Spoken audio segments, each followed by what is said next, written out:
Now, one important feature of neurons in the brain is that they tend to adapt to stimuli. So if they see the same thing for several seconds, they tend to respond less over time. And that's thought to be behind several perceptual after effects. And I'm going to show you the example of a tilt after effect. Okay, so look at this slightly askew grating. We're just going to look at that for a little while, just rest your eyes over it. Look at one point. We're just going to take a few seconds to do that. Okay. And I flip to another grating, and it's actually a vertical grating on the screen, as you can hopefully see by comparing the bars of the grating with the edges of the screen. But hopefully when I changed the image like that, you perceived it as rotated in the opposite direction to what you had adapted to. If that didn't work for you, just go back, pause the video on the tilted grating and just look at that for a minute or two, and then go to this vertical grating and see if you get this brief after effect. It will go away and then you perceive the grating correctly once again. So why does this occur? What's happening in your brain to bring about this effect?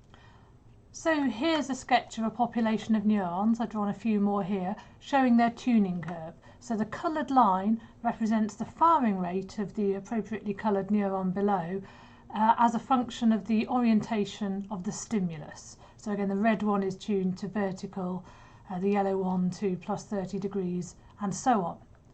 So let's think what the response of this population is to the tilted grating that we have initially. So we've got the tuning curve sort of faded out there, and let's see what we think the response of each neuron would be. It's going to be something roughly like this. So the blue neuron's going to be responding most because the grating is closest to its preferred orientation, and then we've got the green and the blue ones on either side. So your brain is going to see a population responding like this, and it's going to correctly perceive the tilted grating. But then what we think happens is that after that stimulus stays constant, and then usually you just keep your eyes fixed on that exact same stimulus, the neurons show adaptation, which means that their response gradually falls away over time. So whereas initially they were responding like this, now they're responding less, as if the stimulus was getting lower contrast indeed. And it's interesting that we don't perceive it as dropping in contrast. Then we suddenly flip to the vertical grating. Now normally a vertical grating would elicit a response like this, where the red neuron would respond most, and then the blue and pink symmetric on either side, and so on. So we'd have this distribution that's symmetric about vertical, and your brain would say, okay, that's a vertical grating. But because these neurons have previously been adapted, the response of the ones that were responding most before is now damped down a little bit. So they respond less, and the neurons at the edge are less affected because they weren't adapted so much.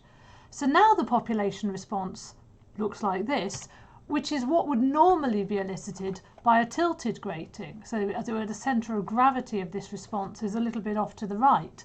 And because that's what is normally elicited by a tilted grating, we think that's why you have this brief percept of a tilted grating tilted in the opposite direction from the adapter, until the adaptation goes away again and you recover the sense of the vertical grating that's in fact there.